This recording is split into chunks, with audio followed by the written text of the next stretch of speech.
Welcome to Public Forum, a community outreach program produced at North Idaho College on the shores of Lake Coeur d'Alene. Featuring guests from around the globe addressing a wide variety of subjects, Public Forum serves to educate and enlighten. Please join host and moderator, political scientist Tony Stewart, in welcoming today's guest.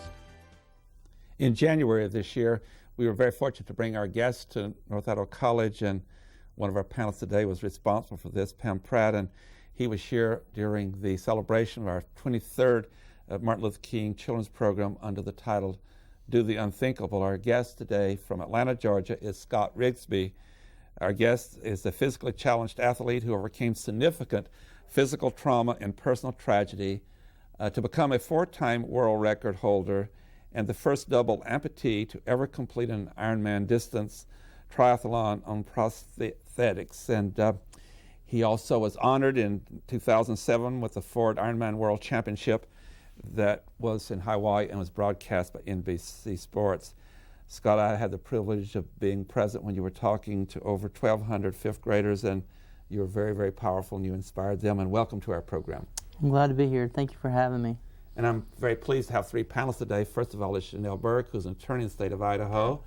And next to her is Erna Reinhardt, who is Director of Public Relations at North Idaho College. And our special panelist today, our good friend Pam Pratt, who's Director of Elementary Education for the Coeur d'Alene School District. And we're very pleased that you were able to get Scott Rigsby to come. And Pam, thank you for all these years of doing the coordination for the children's program. It's really remarkable. You're very welcome, Tony. Thank you. And we've had over 27,000 fifth graders through that program in 23 years. It's really great. And with that, we'll invite Janelle Burke to start today's questioning. Welcome to the program, Scott. You've been involved in an Ironman, and having been a spectator at Ironman, never having participated myself, of course, but it looks daunting to those of us who have, and we have a great deal of respect for the athletes who participate, but you are a special athlete. Can you tell us how and why you became interested in doing something like this? Sure. Well, the first kind of let everybody know, some people that may be viewing actually may not know what an Ironman actually is. It's an endurance race. It's actually one of the toughest endurance races on the planet. It's a 2.4 mile swim, which you have 2 hours and 20 minutes. So you can't just get through the swim and just take a nap. You have to actually keep on going.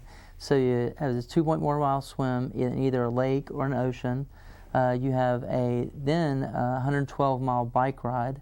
And then you have to finish the swim portion and the bike ride portion in 10 hours and 30 minutes. Then you get the joy of running a full marathon, 26.2 miles. Most people want to take a nap then, but you got to keep on going. And so it's actually the race lasts 17 hours. So it's a very sad thing at the end of the race. Some people are still on the course, and they literally turn off the lights at 17 hours. So 17-hour cutoff.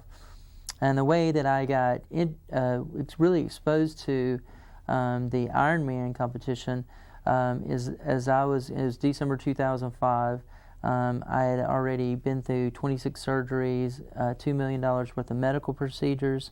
I had already been kind of set free from having taken off another leg back in 1998 and was up and running. I was very active, had an incredible balance for a person with 2 prosthetic legs, but I was very frustrated. I didn't have really a sense of purpose. I didn't have a plan. I felt like that there was a divine plan for me, but somehow I wasn't able to connect to it. And so then I simply just prayed this simple prayer that if you open up a door for me, then I'll run through it. And it was more like it was kind of a Hail Mary prayer. But about a week later, I ended up in a bookstore, and I saw on the front cover of Triathlete magazine, this girl, Sarah Reinerson, who actually had her leg off above the knee, and she had finished an Ironman competition. And then right next to that magazine was another picture of her. She's actually on the front cover of Triathlete magazine. And then next to that was Men's Journal, and I flipped open the page, and there was one of our soldiers. He had lost a leg below the knee, and actually had finished a couple of triathlons, not Ironman, but a couple of triathlons, and I was like, wow, this actually may be the purpose that I'm here for. So I decided to kind of check into the Ironman, and I realized that no double amputee in the world at that time in 2006 had ever completed an Ironman. So I went out and I told all my friends, I'm going to do an Ironman. Well, I kind of told them that, but I didn't have any formal swim training. I didn't own a bike, which is, remember, it's kind of important for a bike. You had to ride 112 miles and have a bike. And I, had never run at that time in 2006 longer than 1 mile. I'd never owned a set of prosthetics. So here's this, not only is it a daunting task for an able-bodied person, but a guy with no formal swim training, no bike, and having only run 1 mile as the longest distance, it was just, unthinkable for me to try to think about doing an Ironman, especially on a set of prosthetics. And also, if you look at me, I'm not built like a swimmer, a cyclist, or a runner. I'm built like a linebacker.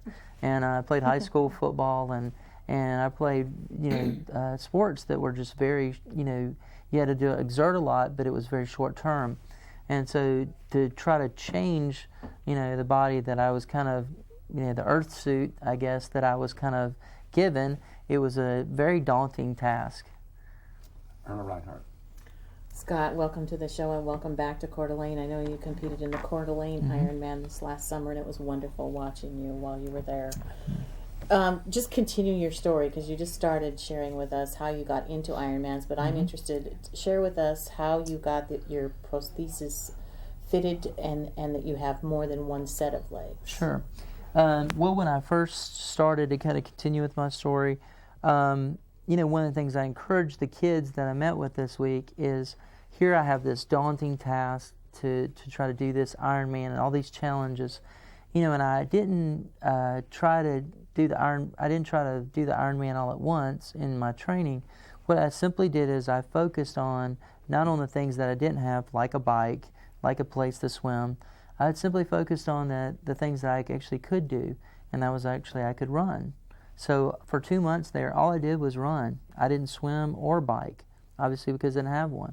So I met this gentleman who was a swim coach, local high school swim coach, and he literally would it was a very fancy private school, and he would sneak me in on the weekends, and he would sit there and spend time with me, helping me, teaching me to learn how to swim. And slowly but surely I was leaving more water in the pool than I was splashing out, obviously. And so I started to become a little bit more of a better swimmer. And then I met another gentleman that actually had a spin studio, those stationary bikes. And so I didn't have enough money for a bike, and didn't have any credibility to ask somebody to give me a bike. So I just, he said, hey, you can come in here 2 or 3 times a week, and you can spin on these bikes. And so that's what I did. I spent several hours on these spin bikes, and drove me crazy. So in 2006, the end of 2006, April, I actually borrowed a bike from a guy from my church, went down to Panama City, Florida, and actually competed in one of these sprint triathlons. It's a triathlon is just, a swim, it's a bike, and it's a run. And basically, you do it in that order, and they have shorter distances. Well, the sprint is the smallest one that you can do. They have some local sprints around here. It's a 600-meter swim, 12-mile bike ride, and it's a 5K run, 3-mile run. And so I completed that, and to really try to work out the logistics of this triathlon, I had to figure out how the prosthetics work, and sand, added to the equation. And so it was kind of a nightmare experience, but I made it through it. My transition area, which, you swim, and then you change into your bike clothes, and then you change into run clothes, and they have this little area where you keep all your stuff. Well, my transition area kind of looked like a mannequin store blew up, because there were legs everywhere, and I didn't really know where to put them. And so I had to figure out that. So I did 6 sprint triathlons in 7 weeks, just to kind of figure out the logistics. Then I went on to double the distance, and that's an Olympic distance triathlon. And at that time, no double amputee in the world, as of July 2006, had actually ever completed even an Olympic distance triathlon. So I went to New York City, and I completed an Olympic distance triathlon, set a world record there. And that actually qualified me to be a part of our U.S. Triathlon team, and they were going to Switzerland. And so I raised some money there through some sponsorships, and they sent me to Switzerland like a month later. And at that time, I'd done 3 Olympic distance triathlons in a matter of 6 weeks. Showed up in Europe and obviously freaked out all our guest hosts over there because they had never seen anybody run on prosthetics. They'd seen them in a hand crank wheelchair or a pushchair, a wheelchair, but never on prosthetics. And so then a month later, I went into South Carolina and completed a half Ironman, a 1.2 mile swim, 56 mile bike ride, 13 mile run, set another world record. So I just, kept on going. I didn't, what I told the kids is there's this old saying, you don't eat an elephant at one time, you eat it bite by bite. And so this was daunting task of trying to really make a difference and change the world.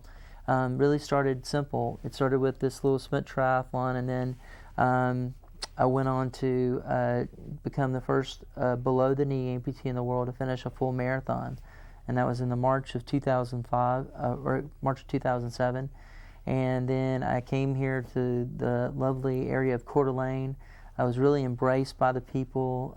So many people wrote me even before I was in the Coeur d'Alene Press, and so many people wrote me just by reading my story and said, "Hey, we want to be a part of your journey." I mean, there was Vertical Earth who gave me a bike, or gave me some bike assistance, and there was Rick and Roxanne Gunther said, "Hey, we want you to come in and stay in our lovely home." There were so many people in the community that just said, "Hey, we know how to help. We want to help you. We just want to be a part." And that's what I wanted to communicate really with the kids this week, is that, if it wasn't for the really kind folks here in this area and their investment in me, then I wouldn't have made it to Hawaii, because I learned so much from being in the Ironman here. I started and I actually came here and did the Coeur d'Alene Ironman, but I didn't finish it. I made it through the swim, and then I got 60 miles on the bike and I actually flipped over the handlebars when my chain came off at mile 60 on the bike course and broke one of my vertebrae. And then I got back, put my chain on my bike, and actually rode 52 miles with a broken back, made the bike cut off by 10 minutes, ran 11 miles on the marathon portion of the race before I had to go in an ambulance to the hospital.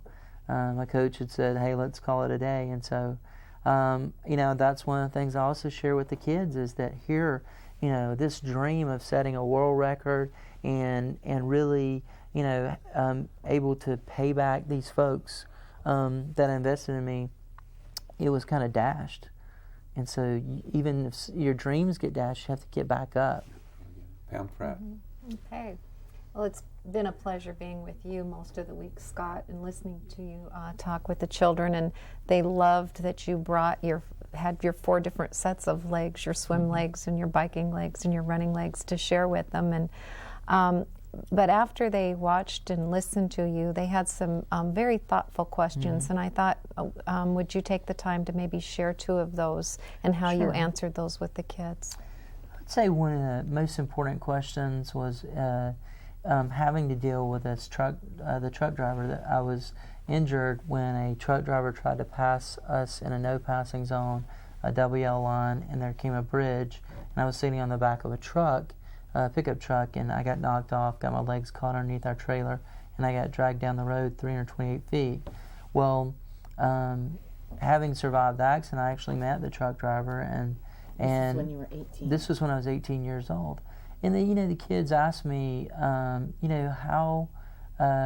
did you feel when it happened? And I said, I felt angry, I felt sad, I felt all the normal stages of emotions, of grief that I said, when you have bad things happen to you, you're going to go through all these gamut of emotions, but you have to realize that those are just normal. We all are going to go through those normal stages of grief, but we can get better or we can get better. And I just chose to not be bitter about it. And I said, we're going to have people throughout our life that are going to hurt us. Sometimes they'll hurt us intentionally. Sometimes they do it accidentally. But whether they have intentions, whether they have impure intentions, or whether they just do it by accident, we have to forgive those people. And my message is not only about overcoming, but it's about living a life of forgiveness and not being trapped in the prison of bitterness and resentfulness and unforgiveness. Another thing you did while you were here, you were just so powerful, and I want our viewers to know this. All week going to the schools, but then on Friday at the end of the week, on January the 18th, you spoke to over 1,200 children and others in the audience. And you have this beautiful way of taking what we're so interested in that week, in Dr. Martin Luther King, his message, his courage, his determination, and how you learn from that. If you'd be so kind to share with the audience today with the students, you gave them 4 points. And so they're so inspirational, and I wish you would share them with our audience. Sure. One of the things that I actually just really encouraged our students is to have a dream. One of the things that really inspired me about Martin Luther King's life is that he had a dream in spite of insurmountable odds, and kind of at that time of, when our country was in turmoil, really to kind of do the unthinkable and say, you know what, everybody needs to be created. We were created equal. We need to be treated equal. And so he had this dream, and I said, encourage the kids, have a dream. And then the second thing I wanted to encourage the kids is that they were actually going to face adversity when they had this dream. That they were going to face adversity, and that it was going to be challenges, and anything worthwhile in this earth takes a lot of hard work. So you have to be willing to do the hard work and expect that there are going to be challenges. The third thing, as I said, get good people around you. Dr. King had lots of great people around him to support him, just like I would not have been able, without the community support that I had here, it would have not prepared me for the Ironman here and even the one in Hawaii. And then the last thing I told them is that, climb the mountain, and when you get to the mountain and you look on the other side, enjoy the finish line, and build on that momentum. It's great to have a dream. It's great to have have the knowledge that you're going to face adversity. It's great to have people that surround you. But once you get to the mountain and you get on the other side, don't let it stop there. Don't let that finish line be the only finish line that you set for yourself. Build on that momentum. That makes my other question. It is such a great bridge that you built. In the 2007 Ford Ironman World Championship in Hawaii, as you were finishing over the finish line, and NBC was covering this. Tell that story about, I guess there was a cameraman behind you and all, and when you came across the line, what all that meant. It was a great, powerful statement he said. Yeah. It was, crossing the finish line in Kona, Hawaii. This was the World Triathlon Championships. I didn't make it here in Coeur d'Alene, but here I stuck with my dream, and I get put on an international stage. They put me in the Ironman program there. I was on German television, internationally broadcast. I was on NBC.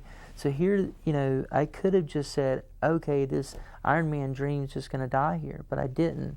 And that's what I encourage the kids. Don't let, something really bad deter you from your dreams. But I was crossing the finish line. It was like the Super Bowl of triathlons, 20 or 30,000 people, and they're just focusing just on my little story, my ordinary life that, became this extraordinary story. And I crossed the finish line, and the guy says, Scott Rigsby, you are an Ironman. And it was just an amazing kind of, it wasn't an ending, it was a beginning of where I feel like, the dream is taking me on a national front to be, and an international front, to be able to help other, not just people here nationally, but around the world. Janelle Burke. You are an inspiration to many, and I want to give you an opportunity to talk a little bit about prosthesis and what is happening in the world of prosthesis today. It's a burgeoning and opening field that is allowing people to do much more than they had ever done before. Can you help our viewers understand that? Sure. The advancements in prosthetics have been growing exponentially, and it's no longer kind of wooden legs and artificial arms that really kind of just function, barely function, or maybe. But we actually, some of the arm prosthetics now actually work by a chip. They actually place, one of the studies that I saw is they placed a chip inside this chimpanzee's head, and they had an artificial arm that was actually sitting outside of its body in the test study where they were at facility, and he was able to think, and the arm moved and put the grape in its mouth. Well, then they took the chimpanzee and they actually moved the arm to, this was at Duke University, and they moved it to actually somewhere in Maryland, like Johns Hopkins, and they asked the chimp they showed a video of actually, hey, put the grape in your mouth. He moved an arm hundreds of miles away to be able to move it, to simulate putting it in his mouth. That's one of the great advancements on arm prosthetics. They also, some of our soldiers right now, they're working with them to attach some of the nerve endings in the arm to actually make a feel, where people can actually feel the arm, the usage of the arm. On a forefront, like one of the topics that's been really hot this week and last week was actually the South African sprinter, Oscar Pistorius. He's being denied right now the Olympics because they actually think that he has an unfair advantage. Erna Reinhardt. Scott, you have a foundation, the Scott Rigsby Foundation. So share with us what that is and what the role and mission of that foundation is, and then also how people could donate to that. Sure. Well, people can learn about it, first of all, by going to scottrigsby.com, and has just really explains the role of the foundation. But real briefly, in 2007, I wanted this journey not to be about me. Because one of the things that I tried to teach the kids about this week was how Martin Luther King has a quote about how life, really the essence of life is about your service to others. And so my greatest achievement at the end of my life is not whether I finish one more Ironman or 50 more Ironman. It's really, I want people to look at Scott Rigsby's life and say, what did he do to make the world better? What did he do to invest in others, invest in people? And so that's when I started the Scott Rigsby Foundation in January of 2007. It's a 501c3 nonprofit organization, and I want to be able to help inform the general public about the advancements in prosthetics. What prosthetics are actually affordable to people. There's a high cost of prosthetics. Sometimes insurance covers it, and sometimes it doesn't. So there's the information, the kind of educational side of it, and then there's the very practical side of just strictly raising funds that would help people that I meet along the way across the country, around the world, and actually help them. They don't have to do an Ironman, but actually help them live an active lifestyle, resume an active, and that may mean, hey, I want to garden again. I want to just play ball with my kids. I want to be able to shoot the basketball with them. I'd love to go hunting with my son. And there's things like that are just practical applications, but it takes money. Each pair of prosthetics costs $30,000 each, or actually $30,000 for the pair of legs, and then sometimes it costs $40,000 for actual arm prosthetics.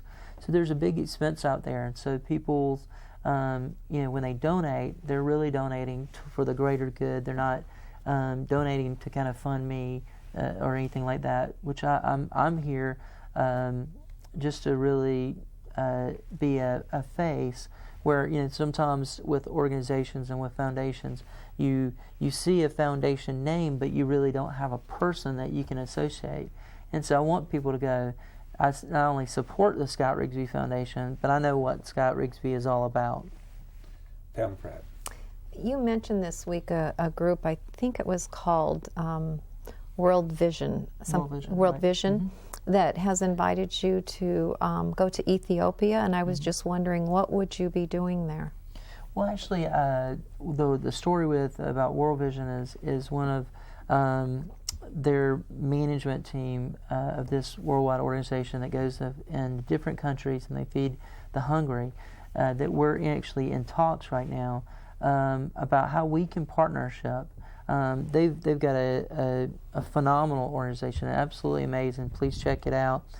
But you know, many of the countries that they go into, if there's poverty there, there's no money for prosthetics. And we have one of the leaders at World Vision was able to read my story in Delta Sky magazine when she was on a flight back from one of the marathons that she had ran in. And so we just have been in talks, and we're going to be in talks next week about how can our we've just been kind of brainstorming, how can these two organizations work together? They have the access to be able to go there and really feed people, and I want to be able to take the Scott Rigsby Foundation also there and be able to provide prosthetics in these countries, or actually raise enough money where we can train somebody there that actually lives there to understand how to make prosthetics or make general changes until somebody can get a clinic actually up there running. So not only do you give them water and food in these countries, but you actually make an investment in their lives and actually get them up and running where they can play with their kids, where they can have a family or get married or have kids or just live an active lifestyle, live a productive lifestyle. One of the things that's so interesting and important about what you're doing is in some of the wars we've had these landmines, you know, and I know Princess Di was very interested in this, and so a lot of people have lost limbs in those countries, and so this could be a restoring to them, you know, much more full life than they have. So that too may be part of what your work that you do. Absolutely. I mean, World Vision is an absolute world-class organization, and they already have something in structure. I just want to partner. I would love to be able to partner beside somebody like that is in these countries, and maybe they're feeding, like you said, landmine victims and giving them food, giving them water, maybe give them shelter.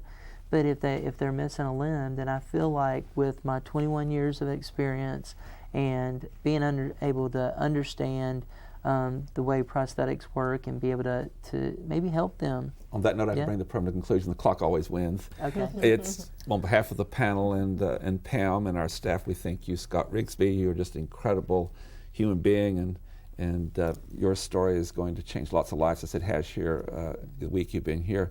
Again, no wonder we titled it "Do the Unthinkable," because you did. You made it a reality, and good luck to you in your work. Thank you so much. Ladies and gentlemen, I hope you'll be with us again next week at the same time, and we will discuss yet another issue. Until then, please have a good week. I am Tony Stewart.